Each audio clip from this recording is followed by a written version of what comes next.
Yeah, yeah, that was a good time in the movies.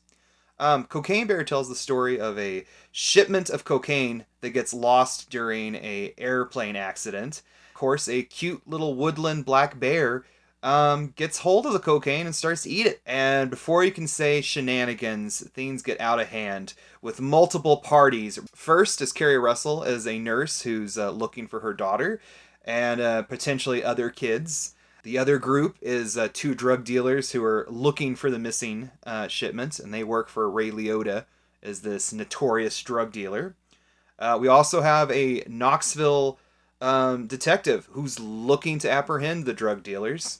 And also, there's some good, silly, fun times with the park ranger who's trying to get fancy for a nice date that she has, but unfortunately, she gets intercepted by the cocaine bear. Yeah, Cocaine Bear is a good time at the movies. You could tell from the onset that this was kind of being pushed through viral marketing.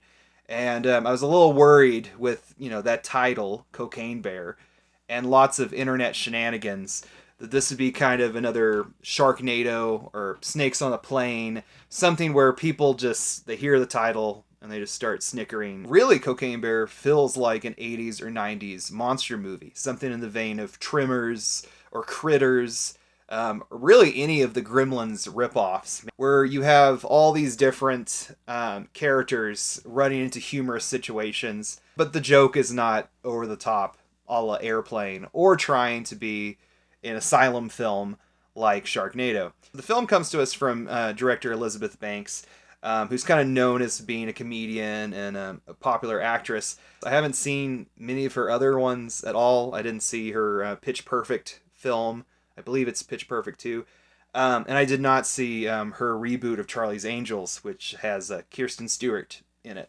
Would totally check them out after seeing Cocaine Bear, though, because there is some really good direction here, perfect comic timing, but also plenty of moments to let the characters breathe and enjoy themselves. There's lots of little like minor cute moments with Carrie Russell, but also the rest of the cast is doing a great job too. Eldon Ehrenreich and O'Shea Jackson Jr. They're both great as the two drug dealers. With O'Shea constantly having wardrobe issues, whether someone's getting blood on his jersey or he's getting his new tennis shoes wet. He just doesn't seem like he's having a good time. This is also Ray Liotta's last role. He plays the head drug dealer. It's kind of a one note role of grumpy grandpa drug dealer, but he gets to ham it up and have a good time. Glad that this could be Ray Liotta's last film, because that is quite a doozy to end on. And of course, one of my favorite characters is the park ranger, played by Margot Martindale, who is really having the time of her life in this performance. I think she's really delivering a lot of fun little comedy bits.